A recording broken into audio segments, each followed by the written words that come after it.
Maria do Carmo de São Paulo pergunta assim: como o salmo responsorial deve ser falado? Nossa resposta será: ou não falar nada e só rezar. Ô Maria, o salmo responsorial, ele pode ser rezado ou pode ser cantado. E a resposta é aquela resposta que vem bem claro ali. Por exemplo, no folheto da missa de domingo, vem em negrito, então a gente pode responder ou falando ou cantando, conforme foi preparado na missa. Agora, uma coisa que não pode, vejam bem, é substituir o salmo responsorial por um outro canto qualquer. Não pode. Porque o salmo da missa, ele faz parte da liturgia da palavra. Ele não pode ser substituído. Ele pode ser rezado ou pode ser cantado, mas não pode ser substituído. Bem, aqui Luizete de Coronel Fabriciano, em Minas Gerais. Ela diz assim, que os seus filhos nasceram nos Estados Unidos e o batistério ficou lá na paróquia americana. Ela quer saber se quando eles precisarem do batistério, como ela deve fazer. Bom, ô Luizete, hoje é fácil. Por internet você pode pedir para a paróquia lá dos Estados Unidos te mandar.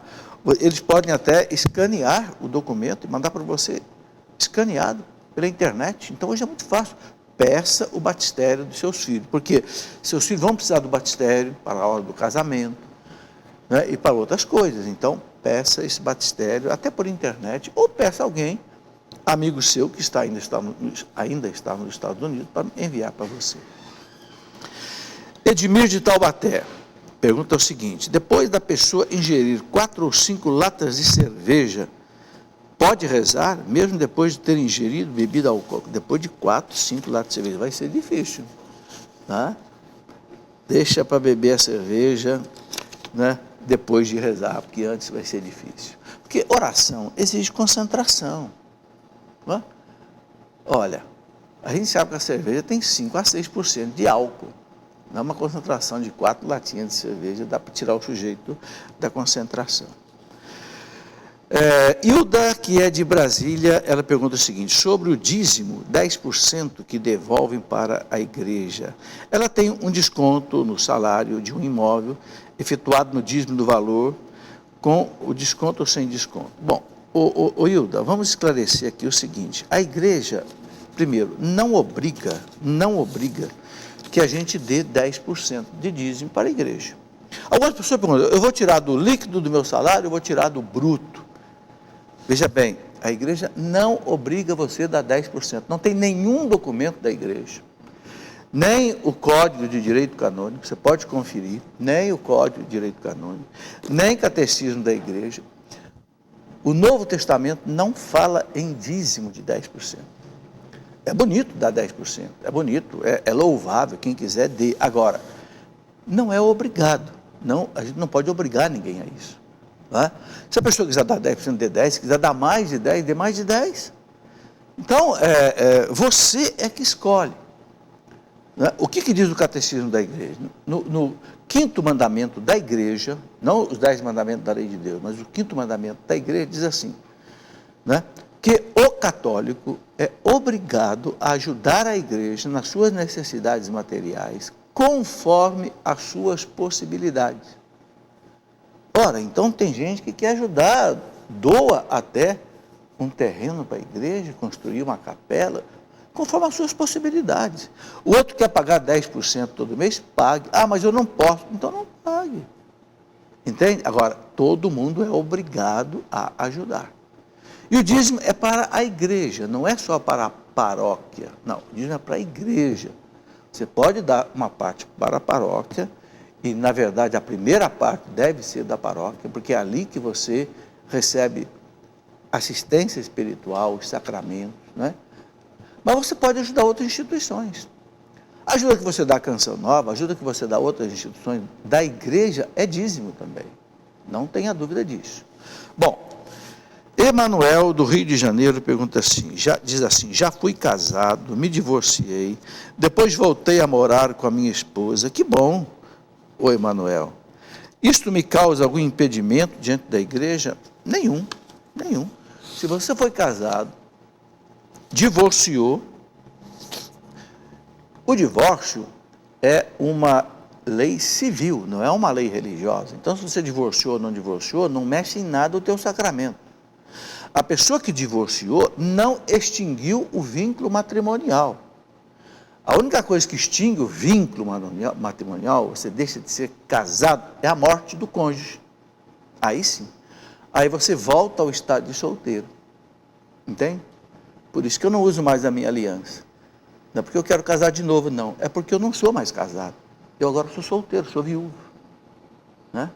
Às vezes até recebo algumas cartinhas muito simpáticas, mas eu quero viver para Deus, quero trabalhar para Deus. Né? Mas volta ao estado de solteiro. Então, é o seguinte, se você foi casado, né, divorciado, voltou a morar com a sua esposa, que bonito, a igreja quer exatamente isso. E aqui eu aproveito para dizer o seguinte, por que a igreja não quer que a pessoa divorciada se case de novo? Porque a igreja tem esperança dessa reconciliação. Olha aqui um exemplo, Emanuel, do Rio de Janeiro, casou, divorciou e voltou com a esposa. É isto que a igreja espera para muitos casais. Não tem nenhum problema, Emanuel, volte tua vida conjugal perfeitamente com tua esposa.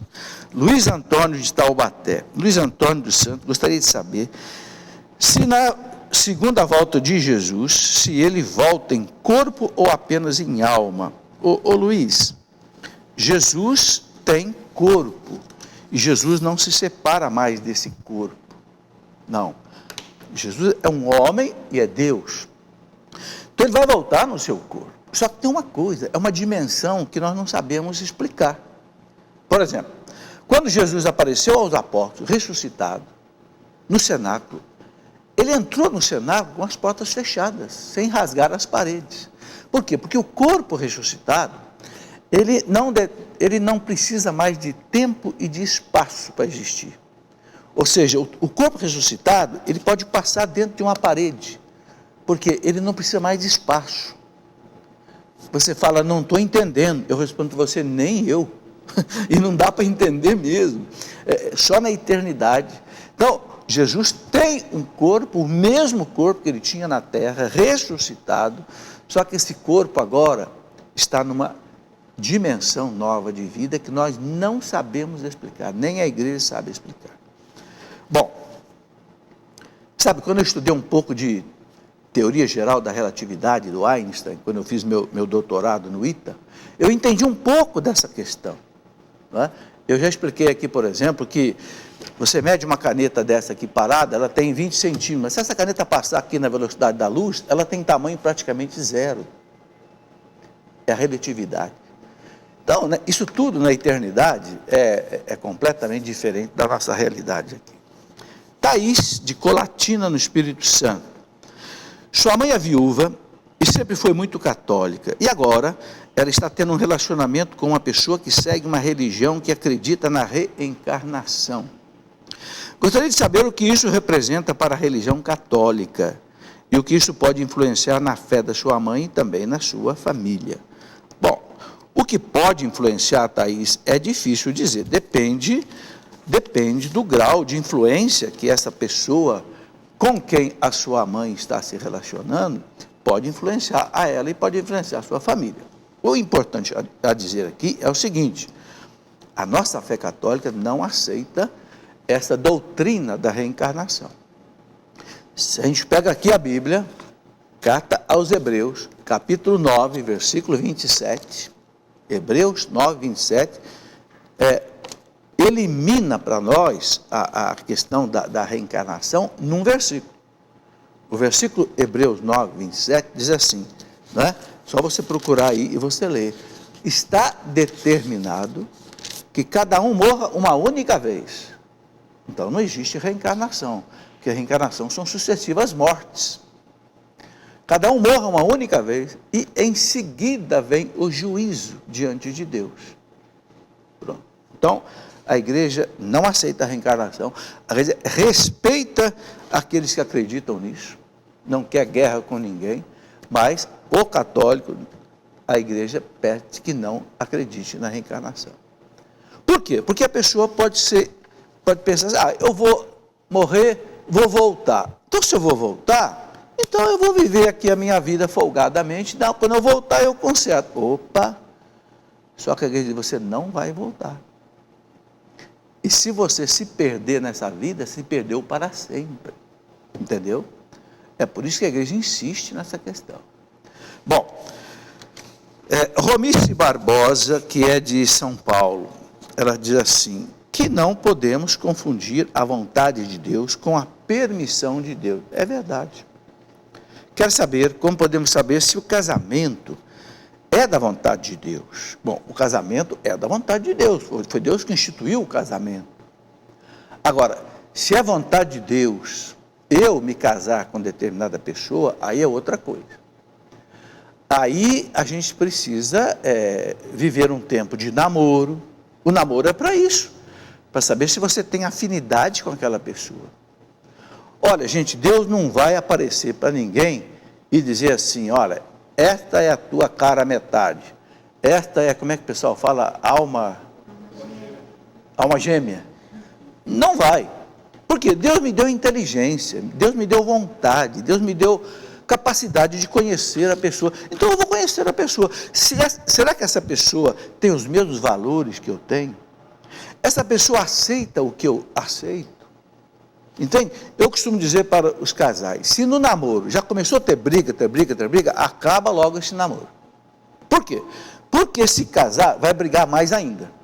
Se no namoro, que é um tempo de graça, não tem conta para pagar, não tem criança para educar, já está brigando?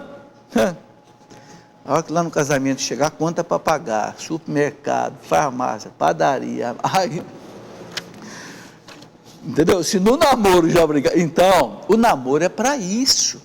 Eu costumo dizer que o casamento é um namoro que deu certo.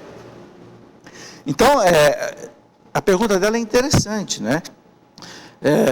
Ela diz aqui, pois uma pessoa ama muito a outro e pede a Deus por essa união, e esse casal passa por dificuldades. Bom, passar por dificuldades, Romice, é outra coisa. Todos os casais passam por dificuldades.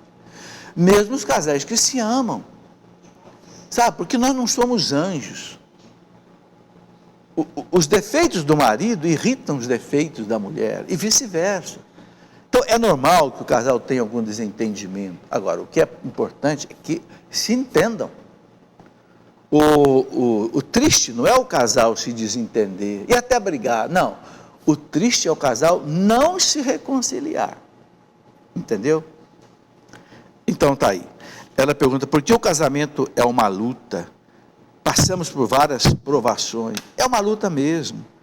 Mas é uma luta bonita, sabe? É uma luta bonita.